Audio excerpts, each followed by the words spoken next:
బల్లంలా తయారైంది. ఎన్నిసార్లు చెప్పినా బుద్ధి మార్చుకోవటం లేదు. ఉగ్రవాదాన్ని ప్రేరేపిస్తూ నిత్యం అగ్గి రాజేస్తోంది. రాజ్నాథ్ టూర్లో దాయాది దేశం ప్రవర్తించిన తీరు మంటెక్కిచ్చేలా చేసింది.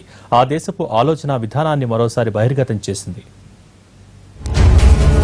సార్క్ దేశాల హోంమంత్రులతో సదస్సు నిర్వహించిన పాకిస్తాన్ ఆతిథ్య దేశంగా పాటించాల్సిన గౌరవ మర్యాదల్ని గాలికి వదిలేసింది.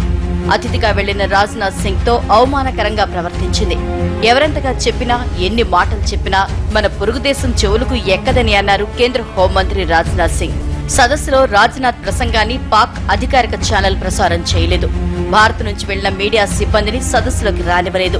పైగా రాజ్నాథ్ ని విందుకు ఆహ్వానించిన పాక్ అంతర్గత భద్రతా వ్యవహారాల మంత్రి ఆయన వచ్చిన తర్వాత మర్యాద లేకుండా విడిపోయాడు. పాక్ తీరుకు సార్క్ సదస్సు అడ్డంగా నిలిచిందని వ్యాఖ్యానించారు రాజ్నాథ్. इसके अलावा मैंने सार्क के गृह मंत्रियों की इस बैठक में भारत की ओर से निम्न सुझाव रखे।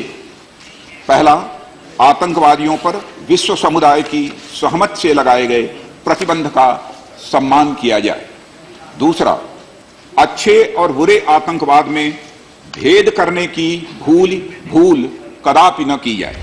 దేశాల మధ్య వైరుధ్యాలు ఎన్ని ఉన్నా అతిథుల విషయంలో కనీస మర్యాద పాటించడం ఆయా దేశాల ధర్మం. రాజ్నాథ్ విషయంలో పాక్ కనీస ధర్మాన్ని కూడా పాటించలేదు. పైగా రాజ్నాథ్ బస్ చేసిన హోటల్ ఎదురుగానే కాశ్మీర్ వేర్పాటువాదులు దీక్ష చేస్తున్నా భద్రతా బలగాలు పట్టించుకోలేదు. పాకిస్తాన్ నీచ ప్రవర్తన వల్ల భారత గౌరవం మరింత పెరుగుతుందన్నారు రాజ్నాథ్ సింగ్.